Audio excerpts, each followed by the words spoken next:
درمیان جو تعلقات ہیں وہ تو بہت عرصے سے بہت قریب تعلقات ہیں، باقی دوسرے ممالک کے ساتھ بھی، ایران کے ساتھ، امریکہ کے ساتھ بھی رہے ہیں سرد جنگ کے دوران. تو ایک تو یہ ہے کہ پاکستان کی اپنی انفرادی طور پر اہمیت تو ہے.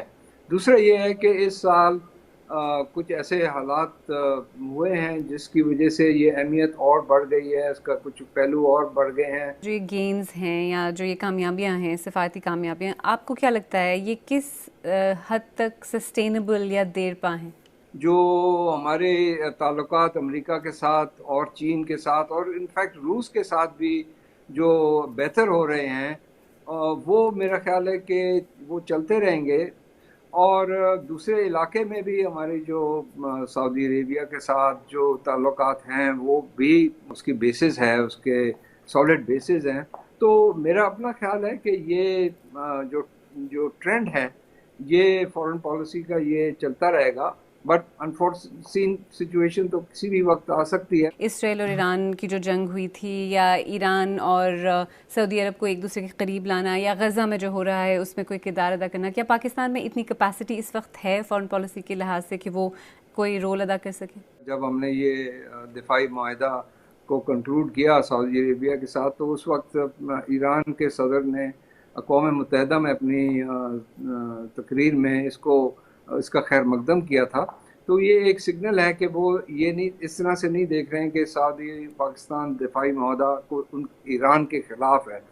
تو میرا خیال ہے کہ یہ ایک بہت اچھی خوشائن بات ہے. دوسرا یہ جہاں تک غزہ کا تعلق ہے، اس میں اتنا ہمارا اثر و رسوخ تو نہیں ہے، ہمارے اسرائیل کے ساتھ تعلقات بھی نہیں ہیں، لیکن ہم ضرور یہ چاہتے ہیں کہ غزہ میں جو بھی مسائل ہیں ان کا حل نکالا جائے. اسی وجہ سے ہم نے سلامتی کونسل میں امریکہ کی قرارداد کو سپورٹ کیا ہے. اگر دیکھا جائے تو 2025 کا آغاز پاکستان اور پاکستانی حکومت کے لیے کافی مسائل اور چیلنجز سے بھرا ہوا تھا. سب سے پہلے تو 2022 میں عمران خان کی حکومت کے خاتمے کے بعد جو ملک کی اندرونی سیاست میں عدم استحکام شروع ہوا تھا، جمہوریت اور سیاسی اختلاف یا ڈسینٹ کے حوالے سے جو خدشات پیدا ہوئے تھے وہ، پھر اس کے بعد ملک میں بڑھتے ہوئے شدت پسند حملے، جن میں 2024 میں سینکڑوں پاکستانی شہری ہلاک ہوئے، بلوچستان میں BLA اور دیگر تنظیمیں، اور خیبر پختونخوا میں TTP کی وجہ سے پیدا ہونے والے سیکیورٹی مسائل، جن کی وجہ سے چین اور افغانستان کے ساتھ تعلقات پر بھی اثر پڑ رہا تھا. امریکہ اور دیگر مغربی اور خلیجی ممالک کے ساتھ تعلقات کے بارے میں ہم پہلے بات کر چکے ہیں. تو ایسے میں 2025 کا جو یہ بظاہر ٹرن اراؤنڈ ہے، خاص طور پر فارن پالیسی کے حوالے سے، کیا اس کے پیچھے ایک سوچی سمجھی مربوط اسٹریٹجی تھی، یا پھر یہ سب ایسے واقعات اور حالات کا نتیجہ ہے جس پر پاکستان کا کوئی کنٹرول نہیں تھا؟ دنیا میں ملٹی لیٹرلزم کا دور ابھی شروع ہو چکا ہے. اس میں جیسے میں نے پہلے عرض کیا، ہمارے چین کے ساتھ قریبی تعلقات ہیں، پہلے بھی تھے، ابھی بھی ہیں، اور اس کے ساتھ ساتھ کچھ ایسے واقعات بھی ہوئے ہیں جس کی وجہ سے ہماری خارجہ پالیسی کو تقویت ملی ہے. ایک تو یہ ہوا کہ جب امریکہ میں حکومت بدلی ہے اور پریزیڈنٹ ٹرمپ کی حکومت آئی ہے، اس کی شروع سے ہماری ان کے ساتھ جس طرح پہلے بھی تھی، لیکن ایسے کچھ واقعات ہوئے. مثلا ہم نے کاؤنٹر ٹیررزم میں کچھ چیزیں سکسیسفلی اکمپلش کی. اس کے بعد جو پاکستان ہندوستان کے درمیان جو ایک کرائسس ہوا تھا، اس کے دوران جب پریزیڈنٹ ٹرمپ نے اپنی طرف سے ثالثی کی پیشکش کی اور جنگ بندی کی کوشش کی، اس کی ہم نے حمایت کی، اس کو ہم نے اپریشیٹ کیا. اس کے ساتھ ساتھ کئی سالوں سے پاکستان اور سعودی عربیہ آپس نیگوشیٹ کر رہے تھے ایک ڈیفنس پیکٹ، لیکن جو ایران اور اسرائیل کی جنگ جو ہوئی اس کے بعد سعودی عربیہ اور دیگر ممالک جو اس خطے میں ہیں، ان کو بھی یہ ان کی کیلکولیشنز یہ تھیں کہ ان کو اپنی سالمیت کے لیے پاکستان کے ساتھ تعاون کرنا چاہیے، خاص طور پہ سعودی عربیہ. تو اس سے جو ہماری مذاکرات چل رہی تھیں ان کو اور سپیڈ اپ ہوا، اور وہ ایک یہ ہمارا جو دفاعی معاہدہ ہے سعودی عربیہ کے ساتھ، وہ اس کو ہم نے مکمل کر کے اس کو کنکلوڈ کیا. تو یہ ساری چیزیں جو چل رہی تھی ایک طرح سے ہماری خارجہ پالیسی میں، ان کو مومنٹم ملا. دیکھیے، پاکستان کو جن اکنامک چیلنجز کا سامنا 2025 کے آغاز میں تھا وہ بہت بڑی حد تک اب بھی ہے. پبلک قرضے اور مہنگائی پر قابو پانا، سرمایہ کاری میں سسٹینیبل اضافہ وغیرہ. لیکن یہ بات بھی سچ ہے کہ جون 2025 پر ختم ہونے والے اقتصادی سال میں پاکستانی معیشت 3% سے بڑھی، جو کہ اس سے پچھلے سال کے مقابلے میں 2.6% کا اضافہ ہے. ورلڈ بینک کی پاکستان کے بارے میں تازہ رپورٹ کے مطابق ملک میں آنے والے شدید سیلابوں کی وجہ سے یہ شرح اگلے سال 3% ہی رہنے کا امکان ہے، لیکن اس کے بعد اگر ملک میں استحکام اور ریفارمز جاری رہے تو اس میں مزید بہتری آ سکتی ہے. تو ہم نے پاکستان کی جن سفارتی کامیابیوں کا ذکر کیا، ان سے پاکستان کی معیشت کو کیا فائدہ ہوا ہے اور ایک عام پاکستانی کی زندگی پر کیا فرق پڑا ہے. معاشی امور کے ماہر عزیر یونس سے میں نے یہی سوال پوچھا. جو امیڈیٹ فائدہ پاکستان کے لوگوں کو اس وقت مل رہا ہے وہ یہ کہ جو ایک کرائسس تھا 38 تقریباً 40% کے قریب مہنگائی کی شرح آ چکی تھی، لوگوں کو معلوم نہیں تھا کہ دیوالیہ ہوگا یا نہیں، وہ مومنٹ جا چکا ہے. تو اس وقت انفلیشن نیچے ہے، مستحکم ہے پاکستان کی معیشت. اس کا مطلب یہ نہیں کہ حالات عام شہری کے لیے بہتر ہو گئے ہیں، برے حالات ختم ہو گئے ہیں، ہم یہ کہہ سکتے ہیں. اب جو ہے گروتھ لانی ہے سسٹینیبل لیول پر، اس کے جو بینیفٹس ہیں وہ عام شہری کو آنے میں کچھ سال لگیں گے، کیونکہ یہ کرائسس، یہ بحران اتنا گہرا تھا کہ اس پہ 10 سال 25 سال کی جو پرچیسنگ پاور کی گروتھ تھی پاکستانی شہری کی، وہ تباہ ہو گئی. یہ بات یاد رکھنا ضروری ہے. لیکن اگر یہاں سے نکل کے بہتری کی طرف جانا ہے تو حکومت پاکستان کو آنے والے سال میں زیادہ ریفارمز کرنا ہوں گے.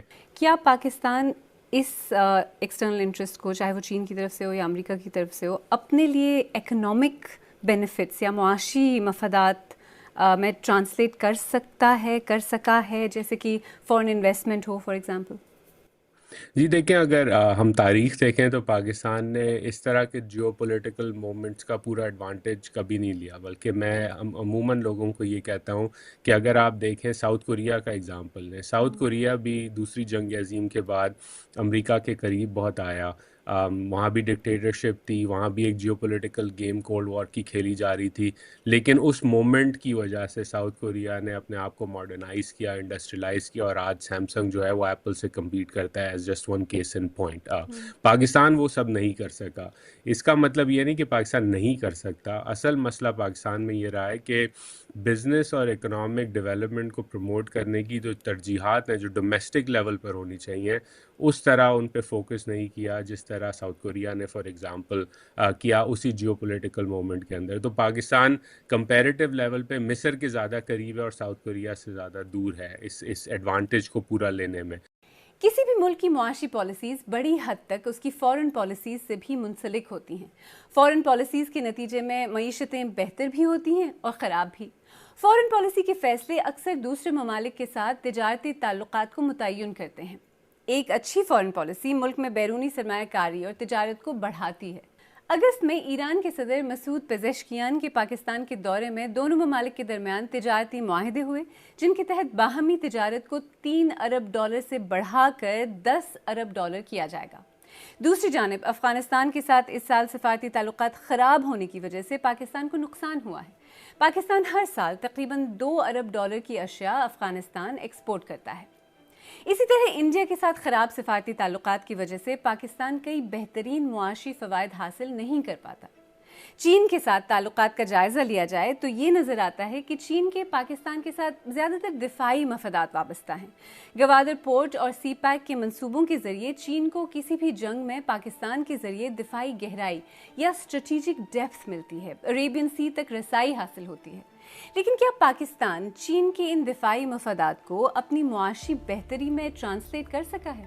یہ ایک حقیقت ہے کہ سی پیک جیسا منصوبہ جس کے تحت پاکستان میں اربوں ڈالر کی سرمایہ کاری آنی تھی، آج تک مکمل نہیں ہو سکا اور اس منصوبے کے مستقبل پر سوالیہ نشان ہے.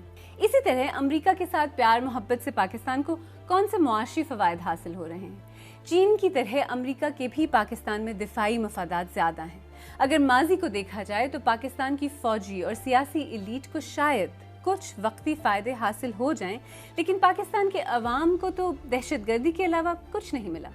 تو اس مرتبہ پاکستان کی موجودہ فورن پالیسی سے ملک کو کچھ معاشی ثمرات بینیفٹس بھی حاصل ہو رہے ہیں یا یہ سب نعرے بازی ہے؟ دیکھیں، اگر ایکچوئل ڈالر فلو کی بینیفٹس کی بات کریں تو مشکل ہوگا کہنا کہ ایکچوئل بینیفٹس ہیں، لیکن جو 2 یا 3 بڑے انٹینجبل بینیفٹس ہیں اس پوزیشننگ کے، وہ ضرور نظر آ رہے ہیں۔ اگر ہم بات کریں پاکستان کی تجارتی ڈیل جو ہوئی صدر ٹرمپ اور ان کی انتظامیہ کے ساتھ، اور جو ٹیرف پاکستان کو ملا کیونکہ ایک جیو پولیٹیکل مومنٹ تھا، اس وجہ سے لارجلی پاکستان کو ایک بہتر ڈیل ملی۔ نمبر 2، پاکستان کی جو سب سے بڑی منرلز اور مائننگ کی ڈیل ہے، ریکو ڈیک مائن جو ہے، اس پہ امریکہ کی ڈی ایف سی نے، ڈیولپمنٹ فنانس کارپوریشن نے انویسٹمنٹ کی اگریمنٹ کی ہے، انٹرنیشنل فائنینشیل کارپوریشن اور ورلڈ بینک نے اگریمنٹ کی ہے۔ تو یہ بھی جیو پولیٹیکل پوزیشننگ کی وجہ سے ہی ہو رہا ہے کہ امریکہ اور امریکہ کے منسلک جو فائنینشیل انسٹیٹیوشنز ہیں وہ اس مائن کے اندر انویسٹمنٹ کرنے کو راضی ہیں۔ اور آخری بات اس کے اندر یہ کہ اگر پاکستان جیو پولیٹیکلی ولنریبل ہوتا یا امریکہ کے ساتھ اس کے تعلقات خراب ہوتے رہتے، تو پورا کا پورا جو IMF پروگرام ہے اس پہ بھی ایک سوالیہ نشان آ جاتا۔ اچھا، ویسے آپ کے خیال میں جو پاکستان کی فورن پالیسی ہے اس میں اکانومی یا معیشت کو کتنی پریفرنس، کتنی ترجیح دی جاتی ہے، یا پھر جیسا کہ ایک تاثر ہے جو دفاعی پالیسی ہے اس کا اثر خارجہ پالیسی پہ زیادہ رہتا ہے؟ پچھلے 2-3 سالوں میں جو انٹرسٹنگ ڈیولپمنٹ آئی ہے اس کرائسس کی وجہ سے، وہ یہ کہ پاکستان کے جو سیکیورٹی ذرائع ہیں یا جو فورن پالیسی اوورسی کرتے ہیں، ان پرٹیکولر راولپنڈی میں، ان میں ایک ریئلائزیشن ہوئی ہے کہ اگر معیشت کمزور ہو اور معیشت دیوالیے کے جو ہے ٹھکانے پہ کھڑی ہو تو دفاع نہیں ہو سکتا ملک کا۔ اور اس وجہ سے جو ایک فوکس ہمیں نظر آیا ہے انگیجمنٹس کے اندر، جس پہ انویسٹمنٹس کی بات ہوئی ہے، ایسٹ پرائیویٹائزیشنز کی بات ہوئی ہے، تجارت کی بات ہوئی ہے، وہ ایک شفٹ ہے، سٹل شفٹ ہے، اتنا زیادہ شفٹ نہیں ہے۔ ابھی بھی سیکیورٹی ڈومینیٹ کرتی ہے پاکستان کی فورن پالیسی کو، لیکن ایک ریئلائزیشن ہوئی ہے کہ اگر وہ انفلو نہیں آتا پاکستان کی معیشت میں ڈالرز کا تو اکانومی کولیپس کر جائے گی، اور اگر اکانومی کولیپس کرے گی اور پاکستان کے پاس ایک کرائسس مومنٹ ہوگا اکانومی کا، دفاع کمزور ہوگا۔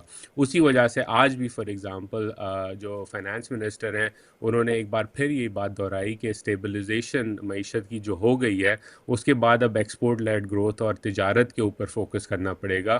یہ بات راولپنڈی میں بھی اب سمجھ آ چکی ہے، کیونکہ اس کے بغیر پاکستان کو جو دفاع کی ضروریات ہیں اس کے لیے انویسٹمنٹ نہیں ملے گی۔ پروگرام کے آغاز میں ہم نے 2 سوال پوچھے تھے، ایک تو یہ کہ فورن پالیسی کی یہ بظاہر کامیابیاں کتنی سسٹینیبل یعنی دیر پا ثابت ہوں گی، اور کیا ان کامیابیوں سے پاکستان اور اس کے عوام کو کوئی حقیقی فائدہ ہوگا؟